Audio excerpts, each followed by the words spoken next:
Hi, in this video, we're going to recognize the sketches of quadratic graphs that either of the form y equals x squared plus a or y equals a minus x squared, like that. So one of those two forms, because these particular equations you see are quite common, and therefore we want to recognize the graphs of them. Now, if you have y equals x squared plus a, let's kind of sketch that separately first. If we have a graph of just say y equals x squared even. So y equals x squared looks like this, right? We've seen that in previous videos. Y equals x squared, the kind of most basic possible quadratic graph, looks like that. And basically, if you were to add something to it, so let's just say you have y equals x squared plus a. Now, in another skill, we look at graph transformations, which is like, how do graphs change based on how we change the equation? But basically this plus a, we didn't have the plus a here, we have the plus a here.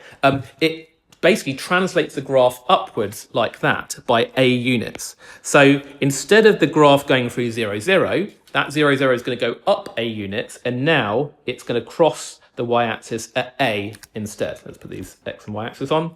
So basically the graph is now going to do that. So this is one of the shapes we're going to get here. And the other shape is when we said y equals a minus x squared. Let's just draw that.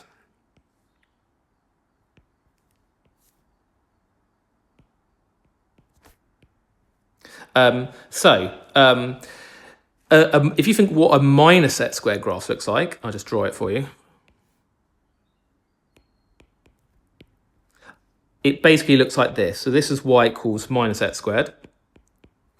But because we want to draw y equals a minus x squared, that's the same as saying y equals minus x squared plus a. Again, it's going to shift that minus x squared graph up a units, and it's going to basically go through like this. So that would be this second graph here.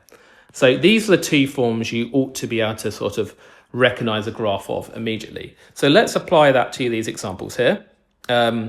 We've got y equals x squared plus 8. So remember, a y equals x squared graph just looks like that, going through the origin, a smiley face shape. And the plus 8 on the end, that shifts the graph up 8 units.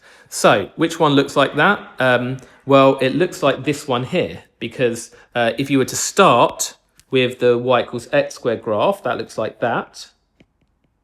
And then if you were to shift it up 8 units, we then get this going through 8 and y equals x squared plus 8. And none of the other graphs match that particular shape. This graph here seems to translated down from 0, so that can't be right, because that might be y equals x squared minus 2 or something like that. And these graphs aren't right because they haven't translated up or down from the origin. They've actually gone left in this case, or right from the origin. So those ones are not right. What about this one? We've got y equals 5 minus x squared. So that's an example of this purple one here, where the a is 5. It's 5 minus x squared. So it should have this shape here and go through 5 on the y-axis. So which one has that shape? Well, it's that one here, isn't it? It's this one here, because that one is going to go through this y-intercept of 5, and it has the correct shape. So that is the answer there.